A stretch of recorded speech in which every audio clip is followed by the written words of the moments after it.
அஸ்ஸலாமு அலைக்கும். இன்றைக்கி நம்ம மட்டன் பிரியாணி எப்படி செய்கிறதுன்னு பார்ப்போம். ஒரு 3/4 கிலோ மட்டன் எடுத்திருக்கேன்.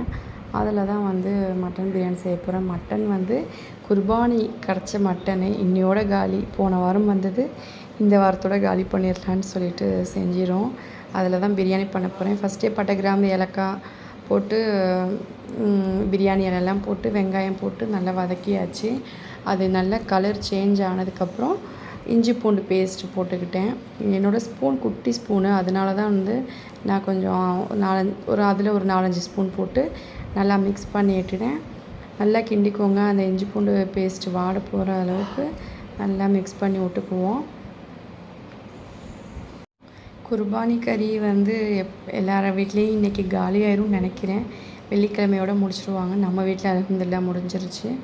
நல்லா இஞ்சி பூண்டு பேஸ்ட்லாம் வாட போய் நல்லா வதக்கியாச்சு. அதோட தக்காளி கட் பண்ணி வச்சுருந்தேன், அதையும் எடுத்து போட்டு அதையும் நல்லா வதக்கிக்குவோம்.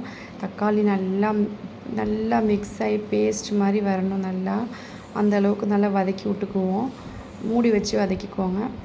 மூடி வச்சு வேக விட்டு அதுக்கப்புறம் ஓப்பன் பண்ணுங்கள். ஓப்பன் பண்ணி நல்லா வதங்கிருச்சு. அதுக்கு மேலே புதினா கொத்தமல்லியும் போட்டு நல்லா வதக்கி எடுத்துக்குவோம். புதினா கொத்தமல்லியும் போட்டுட்டு அதோடு தயிர் ஊற்றணும். நம்ம மசாலா போட்டுக்குவோம். அதுக்கப்புறம் தயிர் ஊற்றிக்கலாம்.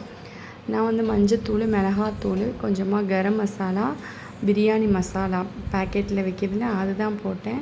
அதையும் போட்டு நல்லா அந்த தக்காளி வெங்காயத்தோடு நல்லா மிக்ஸ் பண்ணி விட்டுக்குவோம். நல்லா மிக்ஸ் பண்ணி நல்லா அப்படியே குலைவாக வரும். நல்லா அந்த மசாலாலாம் சேர்ந்து தக்காளி வெங்காயம்லாம் சேர்ந்து நல்லா பேஸ்ட்டாக வரும். அந்த நேரத்தில் நம்ம தயிரையும் ஊற்றிக்குவோம். தயிரும் ஊற்றி நல்லா மிக்ஸ் பண்ணி விட்டுக்குவோம். நான் குக்கரில் மட்டன் தனியாக வேக வச்சு எடுத்து வச்சுருக்கேன். அதை தான் போட போகிறேன். அதையும் போட்டுருவோம். அதையும் போட்டு நல்லா மிக்ஸ் பண்ணி விட்டுக்குவோம்.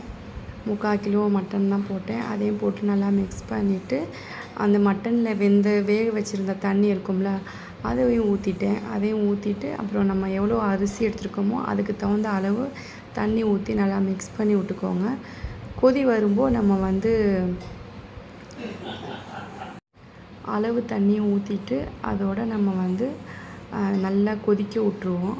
தண்ணி நல்லா கொதி வந்ததுக்கப்புறம் அரிசி அளந்து வச்சுருப்போம்ல, அரிசியும் போட்டுட்டு நல்லா மிக்ஸ் பண்ணி விட்டுக்குவோம். நல்லா மிக்ஸ் பண்ணி இந்த நேரத்தில் நம்ம உப்பு, உரப்பு எல்லாம் செக் பண்ணிக்குவோம். செக் பண்ணிவிட்டு அதோடு நம்ம மூடி வச்சு வேக விடுவோம். நல்லா வெந்து தம்லாம் போட்டு எடுத்து ஓப்பன் பண்ணும்போது பாருங்கள், இப்படி தான் வந்துச்சு. எனக்கு எப்பொழுதுமே குக்கரில் செய்யும்போது குழஞ்சி போயிடும். சட்டியில் செய்யும்போது அழகாக உதிரி உதிரியாக சூப்பராக வந்துருந்துச்சு. எல்லாருமே சாப்பிட்டோம். எல்லாருக்குமே ரொம்ப பிடிச்சிருந்துச்சு. பிடிச்சிருந்தால் லைக் பண்ணுங்கள், ஷேர் பண்ணுங்கள், சப்ஸ்கிரைப் பண்ணுங்கள். வீடியோவை ஃபுல்லாக பாருங்கள். பாய். அஸ்ஸலாமு அலைக்கும்.